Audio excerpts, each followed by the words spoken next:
Hello and welcome back to That Age to Well. And this week I'm joined once again by Phillip Freeman, that's written Julian, the Last Pagan Emperor, which I'm of course holding up right here, and which is the topic of this week's discussion. Now, he has been on once before, and the last time we discussed Alexander the Great, which you absolutely should check out. I think that was earlier this summer, but this week we're going to discuss one of the last Roman pagan emperors. And before, how did he?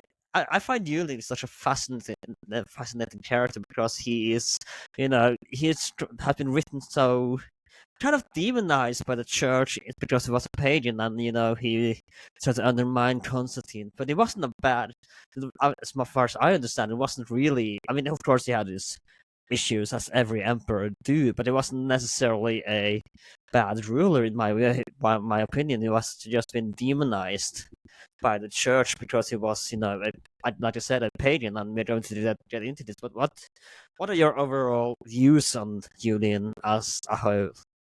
He was actually a very good ruler. He was only ruled for 3 years as Roman emperor, as sole Roman emperor. So he didn't have a lot of time, but in that time, he showed himself to be a great administrator. He was very attentive to just all of the details of government. He was involved. He worked extremely hard. And he actually was, in just about every way that you could rank a Roman emperor, he was very good. Even in his work against the Christians, he didn't launch executions of Christians or anything like that. So I think he ranks really as if he had lived long enough, and we can talk about that later. I Yeah. think he would have been one of the great Roman emperors.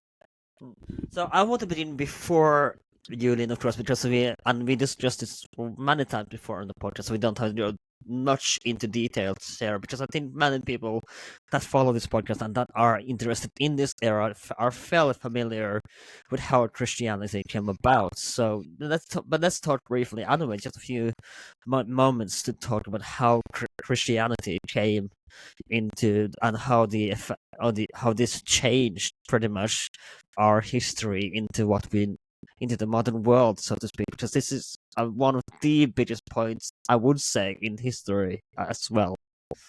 Absolutely. Christianity came along about a little over 300 years before Julian. Julian was born in the 4th century, the 300s. And so Christianity grew very slowly from its beginnings in Palestine.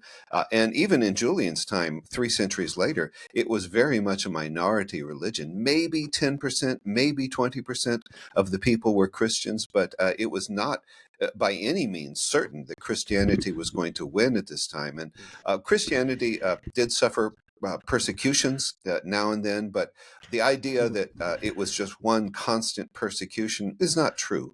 Actually, it depended a lot on the time and the who was ruling a particular province. And again, it is fascinating to me how Judaism, because in the early times they were very like Christianity and Judaism, so it's fascinating how Judaism did not become the major, rallying point as religion for the Romans, and Christianity prevailed over Judaism, which is an older religion. So it's also kind of fascinating to me how Christianity, which is even a smaller sect at the time over Christian Judaism. Yeah, it is interesting. Judaism was, always there. Maybe it was quite large in percentage-wise. They were, maybe 5%, maybe more of the Roman population were Jewish.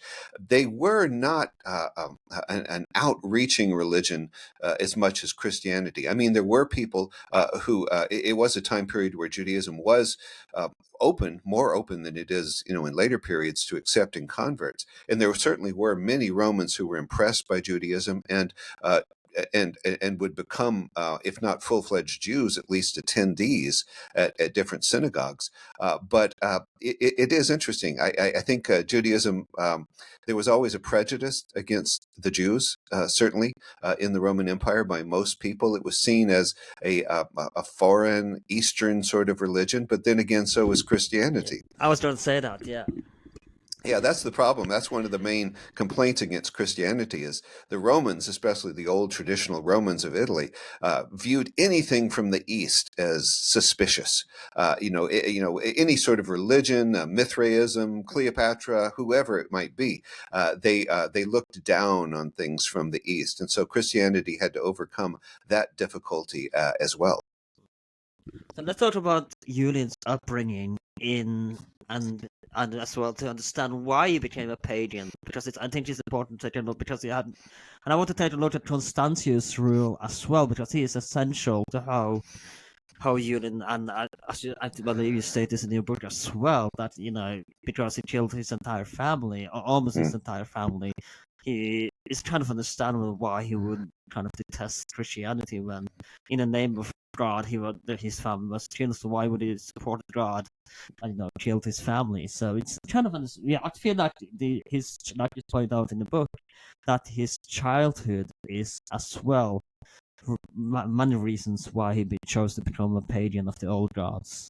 I think so. He was raised in a Christian family, certainly. His uncle Constantine was the first Christian emperor, and then Constantine had a number of sons, Constantius and others. They were all Christians. But, Constantius, especially after Constantine died, Constantius was vicious, and he did end up killing Julian's father and a lot of his family. So I'm sure that made a great impression on young Julian. But Julian was allowed to stay alive, and Constantius was able to consolidate power over the whole Roman Empire eventually once he executed or eliminated his own brothers. So Julian was raised as a Christian. He was actually a very good student. Even in his later years as a pagan in his 30s, he could quote scripture better than a bishop. He was amazingly well versed in Christianity. That made him one of the greatest threats, actually is when somebody argued with him about a passage from the Gospel of John or the letter of Paul to the Ephesians. He was able to respond by quoting those and then saying why they were wrong. So he was attracted to paganism, though, and converted when he was about 18. He was secretly converted because he couldn't make himself known then. It would have been too great a threat to his life. But after Constantius died, then Julian, when he was in his very late 20s, felt he was able to come out as a pagan. Let's talk about his scholarly ambition because that was one of his biggest passion as a young man, and he was studied in Athens, I believe, as well, and he had made many pagan friends there that influenced him, no doubt. So let's talk about how in his childhood he was this kind of maybe not simple, but he was very much a scholar student in many Oh, ways. absolutely. Yeah, he was a fantastic student, a brilliant young man. He had a brother, a half brother named Gallus, who was with him actually most of his youth. But Gallus was not at all interested in academics or anything like that. But Julian was. He was very focused on all of the rich heritage of Greece, Homer, Herodotus, you name it. Julian was very interested. He was very interested in philosophy. He became even though while he was still nominally a Christian, he became very well versed. He was attracted to a philosophical school at the time called Neoplatonism, which is a very wide ranging set of beliefs, but basically it's sort of a mystical version of Plato's ideas. And many Christians, though, were Neoplatonists as well, so that was not a problem. But he was, I think, probably just about the smartest Roman emperor that ever ruled. Let's talk a little bit about his relation to Constantius, and I'm bringing him up because he's one of the reasons I believe why he didn't kill Julian was because Constantius lacked a male heir, and that was one of the reasons why he was safe, at least for the moment. So let's talk about how the relationship and was he worried, or did Julian feel safe up until his adulthood that he would kind of inherit the Roman throne, and how did how did Constantius feel about Julian? Did he see him as a threat to his dynasty? Yeah, Julian was never felt safe. He was always under threat of execution, really, at any moment. Constantius, when he killed Julian's family, he killed a lot of people, including his own brothers. And then when he became emperor, Constantius married, but he wasn't able to father children for whatever reason. And so Julian and his brother Gallus were left alive. They were the only ones of the whole family of Constantine who were left alive at that point. And so he allowed them to live, although Constantius kept a very close watch on them. Eventually, he allowed Gallus, his brother, Julian's brother, some freedom, but Gallus turned out to be a bad guy, and Constantius killed him. So now it's just Julian. He's the only one left of the family. Constantius cannot have children, and so he reluctantly allows Julian to have some minor power. Well, not terribly minor, but he allows Julian to enter into the power structure of the Roman Empire. Which brings me to the next topic, because he elevated him to Caesar at some point as well, and sent him to Gaul. So was this to kind of undermine Julian in a way that because he was so far away, he would be less of a threat? And as again, the Gaulish frontier was at this time a bit troublesome, because they were starting to revolt against the Romans and the Germans threat as well. So was this kind of to test him in a way, or was this also to kind of eliminate him as a threat to the throne? It's a great question, and nobody's really sure. Julian is sent to Gaul. He's a young man. He's, barely out of his teens, and he's sent as Caesar, which is a title that was used as sort of an assistant emperor. But he is allowed a good deal of flexibility in how he could deal with the Germans, who were a constant threat, invading across the Rhine River into Gaul. And he was, I don't think that Constantius wanted him to fail, because Constantius did want to hold Gaul for the Roman Empire, but he certainly did not make it easy on Julian at all. But it turned out, We should, if I may interrupt you, we should also add that he had zero military experience, and he was only sent a brief army at this point as well. So yes, he kind of seemed like he was almost setting him up to fail as well. As in, like you said, he did right. not want him to fail, it seems, but it also kind of seemed like he did as well. Yeah, I mean, Constantius sent Julian to Gaul, I think not expecting a whole lot of him, because Constantius also sent very good generals and advisors, and he thought Julian would be a figurehead. But Julian turned out to be very good at war, even though, as you said, he had zero experience. He had read Caesar's Gallic Wars, I think was probably the extent of his military experience, but he turned out to be very good on the ground, very practical, and very able to relate to common soldiers. And so Julian grew in his success in Gaul, but that also made him more of a threat. Constantius had never expected Julian to be a military threat, but now, as his power in Gaul grew, he was. I want to talk a little bit again and bring up Constantius, because I feel like he's as important as Julian at this point. Because I want to talk a little bit about his rule as well, and was he a popular emperor, or did it seem like a bit of, because he killed he's unpopular because he killed his entire family, and how was he viewed as a ruler, Constantius, and how was he worried that Julian would become more popular than him, and that people would elevate towards Julian and rally against him as a ruler of Constantinople? I think he was always worried about that. He was afraid that Julian might have an appeal, because Constantius, of course, had to. He did some really terrible things in order to consolidate his rule. I think probably the average Roman on the street didn't really care who the emperor was, but certainly the nobility did. But Constantius had consolidated his power so strongly at this point that I don't think he felt Julian was an immediate threat, but I think he felt that Julian was a potential threat, certainly in the near future. And Constantius, he was not a bad emperor at all. He did a number of really good things. He was a good administrator. He was quite good as a general.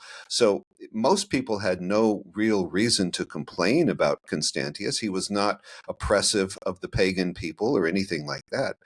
So I think Constantius, I don't know if I would use the word popular or not, but he was accepted, and I don't think there was any great groundswell against him to overthrow him. So let's talk about how Julian decided to start a rebellion against Constantius, because again, there is a Caesar, so he would get the throne eventually. So why can't he wait until Constantius dies and just take over? Was he restless in a way? Did he feel like he was in a dead end when he was stationed at Gaul? And what were the factors for starting a rebellion?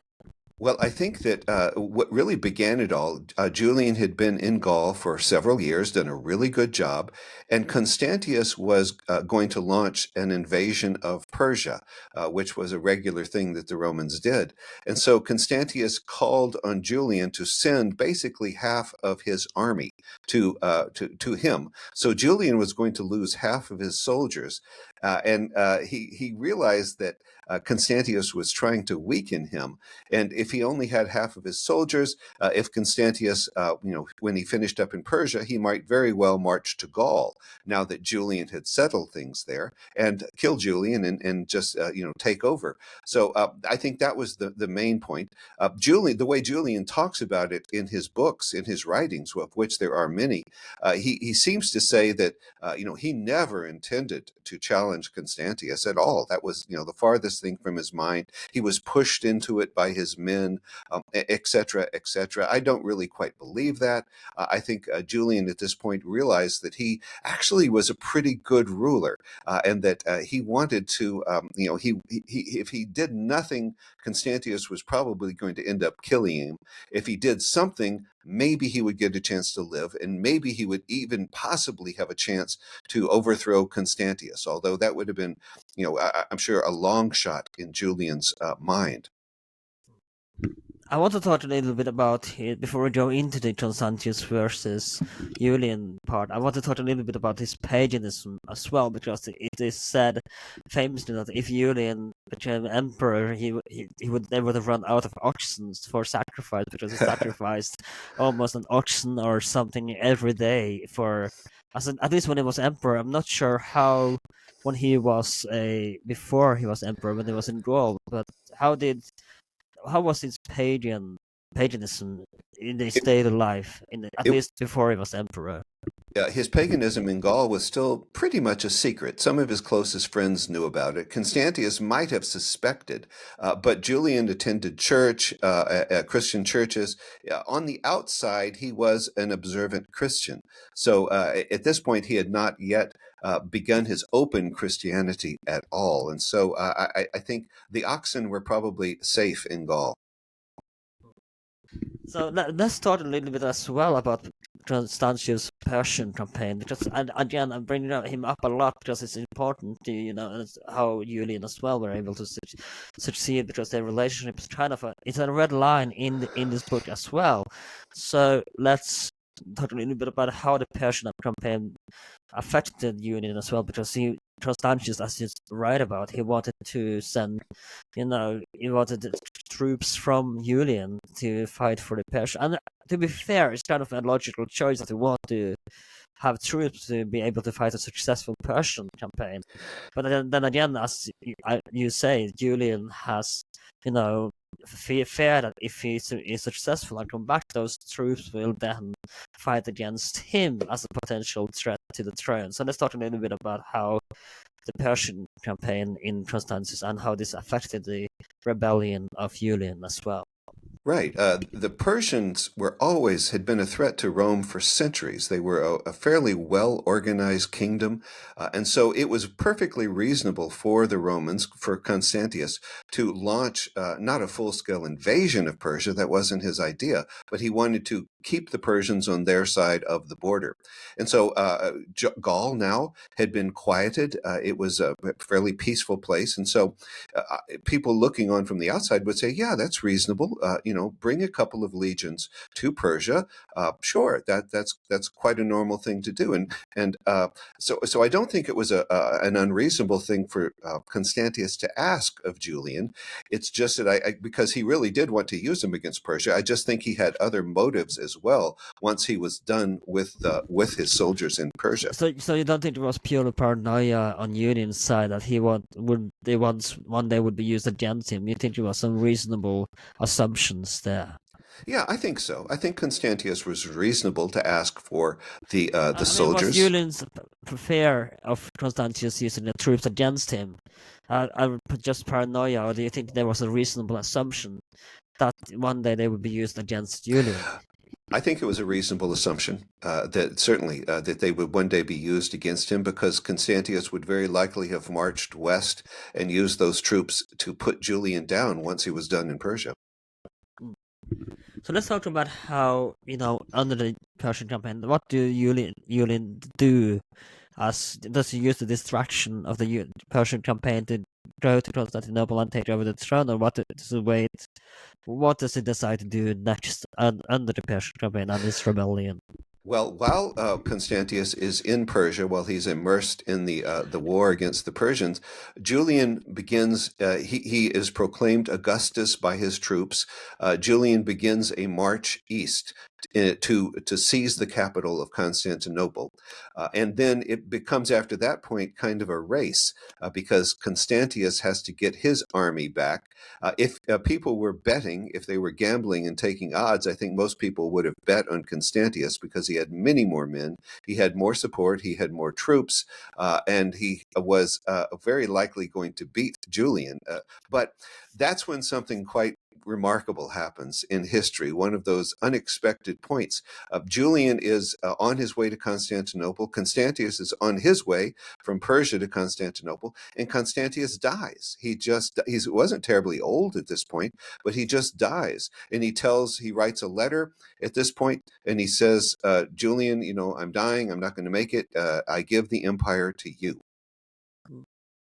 That's kind of remarkable, isn't it? That it's just such a coincidence that you think it sounds almost like it could be a start of a conspiracy or something. Because Yeah, it's almost a bit unbelievable that it just suddenly dies on the way it, back on the race to Constantinople.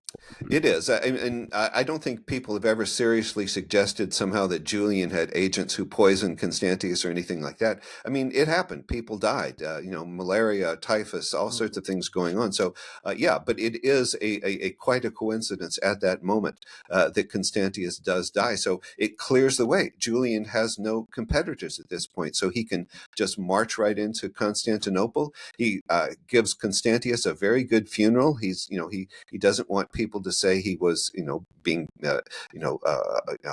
unrespectful or anything like that. And now Julian, who is, about 30 years old, is the sole ruler of the Roman Empire. So what does it do? Well, how does it now he as emperor?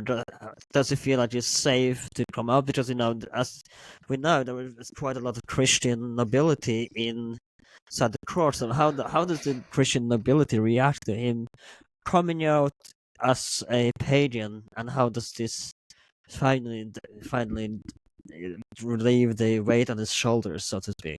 Well, the Christians certainly are upset about it. They genuinely did not like the idea of a pagan. They certainly felt this was Rome moving backwards. But as we said, most of the Roman Empire was pagan already, and so Julian also had a lot of support from people who were not Christians at this point. And the Christians were, they grumbled and they moaned and they complained, but they were not going to rise up against Julian. Julian had a number of Christian officers in his army. He didn't expel them or anything like that. So there was support for Julian even among Christians. But it was certainly something that the Christian theologians and bishops were very upset about. So let's talk about how, because as far as if I understand this correctly, he does want to try to undermine the Christian church, and he do want to try to kind of destroy the Christianity, because he does see the hypocrisy in the church that was running at the time, and some part still is all the way throughout history. So let's talk about how it's tried to pitch them against, because there are several sects, of course, within Christianity already then. So let's talk about how they try to set up the Christians against each other to try to kind of distinguish themselves from to fight among themselves, and how he doesn't have his hands clean while Yeah, I they mean, Yeah, Julian, what he does not do is launch a persecution like Diocletian did and try to execute Christian leaders or anything like that. He declares freedom of religion so people can be whatever they want to be. But he throws his support behind paganism in many ways. He takes away the privileges of Christian leaders. He takes back the temples that had been converted into churches. So he says, all right, Christians, if you want to if you want to practice your religion, you have to compete on a fair marketplace against all the rest. But it's certainly not fair from Julian's because he gives financial support to lots of different pagan religions. And it's important to remember there was no one pagan religion. It wasn't like Christianity. Christianity, of course, was very divided, but there were hundreds, thousands of different cults in paganism. So Julian, as you said, is very smart. What he realizes is that the only person the only people that the Christians hate more than him are their rivals within Christianity. And so you have Arians, you have non-Arians, you have all sorts of different sects and beliefs. And so he sees whoever is most he throws his support behind certain Christians just to annoy some of his more prominent opponents. And so it's actually a very clever way to do things. So he does that. He puts money into organizing a grand pagan religion, a priesthood and all of that. He gives support to the Jews. He even says he's going to rebuild the temple because the Jews were a natural ally of Julian. At least that's what he thought. The Jews actually weren't that interested in joining the emperor in any way. But he has a number of different things that he uses, which are subtle and actually quite effective. And again, Julian only ruled for 3 years, and we can talk about it later, of course, as I said. But I think if he had ruled 30 years or 40 years, he just might have been able to really reduce Christianity. But the things he did during his time were more subtle than that. So let's talk about some other things other than just religion. What does it do anything with the city itself? Because most emperors, of course, like to have their monument and be remembered for one thing or another that are left behind in the city. Like, the Hagia Sophia when it comes to Justinian, etc. Does he do any buildings? Does he do anything towards raise pagan temples in Constantinople? He How does. does he try to transform Constantinople into his own image? He does try to. He certainly helps reestablish temples that had been closed. They'd never all been closed by any means. So there were temples that were opened in Constantinople. There were regular sacrifices that were done, just as you said, with oxen and everything else. So he threw his financial support behind all of that, but he didn't tear down all the churches or anything like that. He did take back the ones that the Christians had taken from pagans as pagan temples, but nothing too extraordinary in that. His policy against the Christians was much more subtle than that. Let's talk a little bit about. I mentioned this earlier, but let's talk a bit about his sacrificial ambition because he was quite fond of sacrificing, and like I said earlier, I believe someone said that if he would have kept sacrificing, they would have run out of oxen. I don't remember which animal. I think it was oxens, but It was, yeah. if they would have run out of oxens, if he had lived longer, the empire would be out of oxens eventually. If he kept because he kept sacrificing one every day. I think of his, at least as Yes. a pagan emperor of Rome.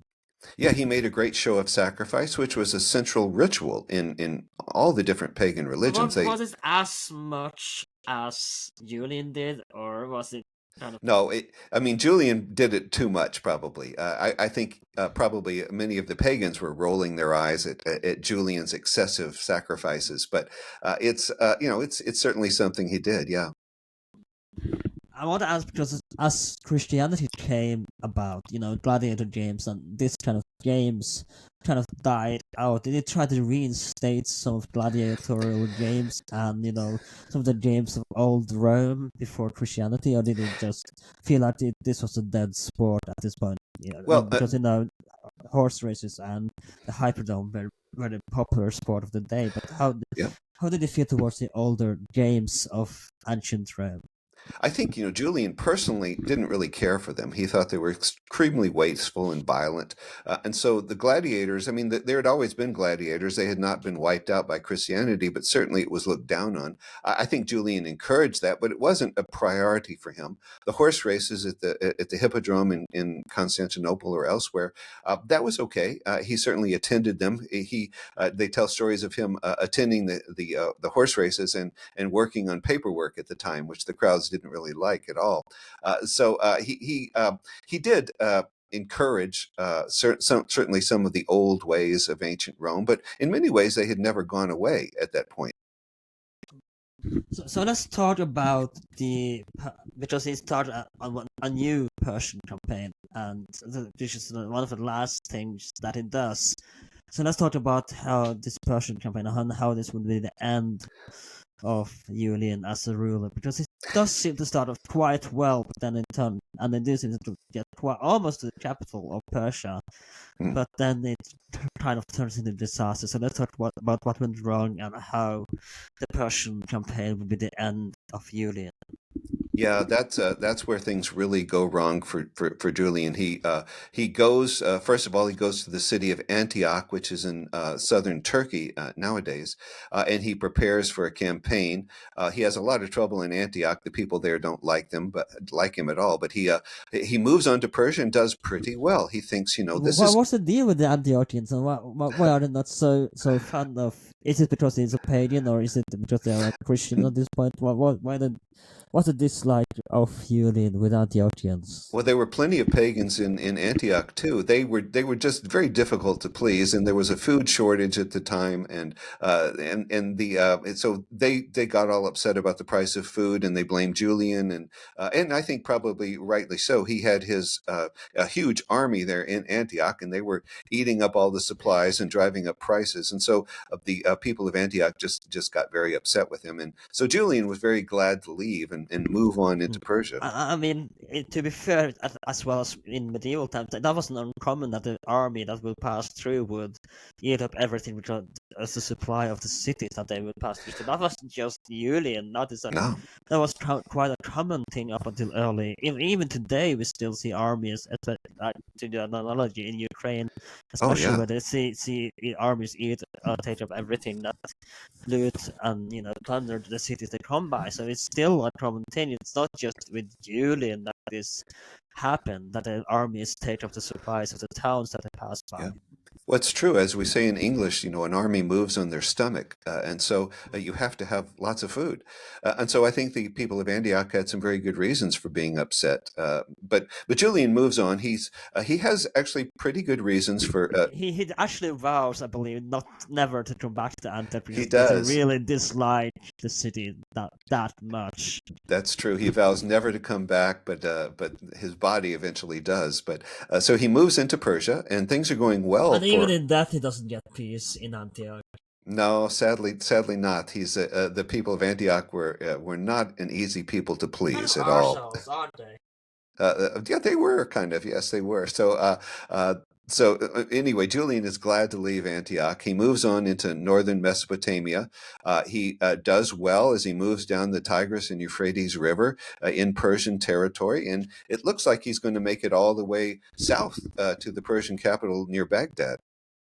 But But Baghdad, of course, wasn't a city back then. But right, yeah, it's also fair to mention, I think, that a lot of these Roman generals that goes along with you were pagans, and there were some yeah. Christians as well. But there were quite a lot of Roman generals who were pagan as well, so that were behind Julian.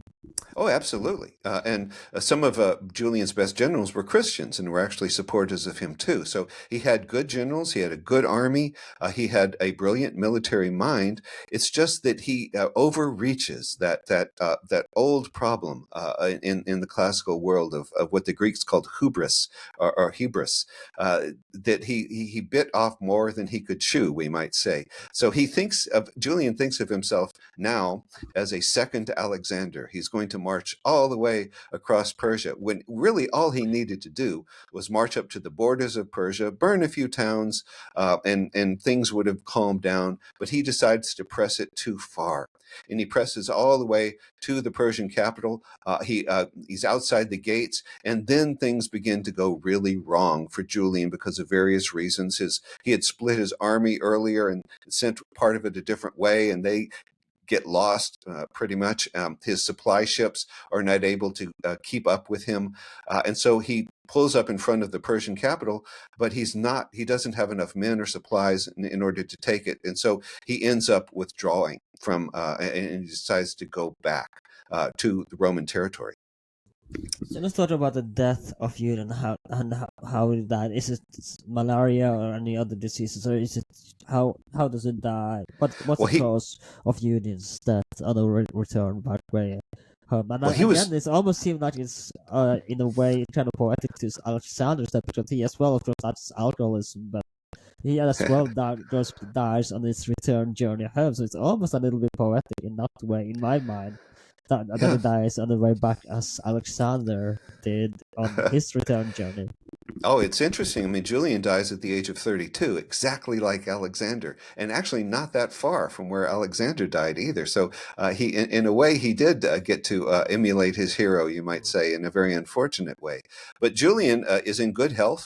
He was never somebody who overindulged in food or drink, but he is retreating from Persia. The Persian army is marching behind him, trying to pick away at his men, and Julian is at the front of the line one day, and he hears about a small Persian attack. So he rushes back to the rear of his army. He's in such a hurry that he doesn't put his breastplate on. That would protect him, and so Julian jumps right into the middle of things with his sword swinging, and he is killed. He is fatally wounded by a spear at this point. And the question has always been, was it the Persians, or maybe was it the Romans? Maybe some Roman Christians who did it, and we don't know for sure. My thought is it was probably just a random Persian soldier who did it. So Julian is stabbed in the liver. He realizes he's not going to make it more than a few hours. He goes back to his camp, and he dies that night, surrounded by his friends. So I know you want to talk about this as well. So let's talk about a what if moment for once a little bit, and talk about, had Julian lived longer, what would have been the consequences? What world would we live in today? Because, like you said, it's very plausible that he might have been such, had he lived longer, that they actually might have this, maybe not distinguished, but minimized Christianity Yeah. to not being the main religion of the Roman Empire, and the medieval world would have been a whole lot different than what we see. So, how do you think the world would have been, and if, say, Julian had succeeded, and how do you think that, how differently would the world been today had he lived longer and actually been successful in Yeah. reviving paganism? Well, if he had just not been too ambitious, if he had just invaded Persia a little bit and then retreated back to Constantinople, he could have continued his policies. I don't think he ever could have wiped out Christianity. I don't know that that was his goal, to wipe out every Christian, but he wanted to reduce it to just a minor religion in the empire. I think if he had reigned for another 40 years, he might have just been able to succeed in doing that. All of I mean, just think how that would have changed history. There would have been, St. Augustine would have never, probably written his works. That Christianity would have been just, maybe would have just faded away eventually, and how medieval Europe would have changed. And I don't know how Islam even would have changed at that point if Christianity had been wiped out. So I think it would have been an extraordinary change, a real point, a turning point in history, if Julian had reigned longer. So let's talk about the aftermath as well of Julian, and how the successive emperor, because he wasn't that lucky either. He as well reigned for a short time, and how, because they were quite far from Constantinople, so obviously they didn't announce a new emperor there, and they had to kind of make an on the spot choice for a new emperor. So let's talk a little bit about the aftermath of Julian. Yeah, after Julian dies, his generals get together in a tent and they say, we have to pick somebody to be emperor. And emperors were not elected by the general people or anything, so it was the generals who decided. They chose a man named Jovian, who was a Christian, although he wasn't terribly, sincere about it. He was much more interested in wine and women than he was theology. So Jovian Him and me rules. both.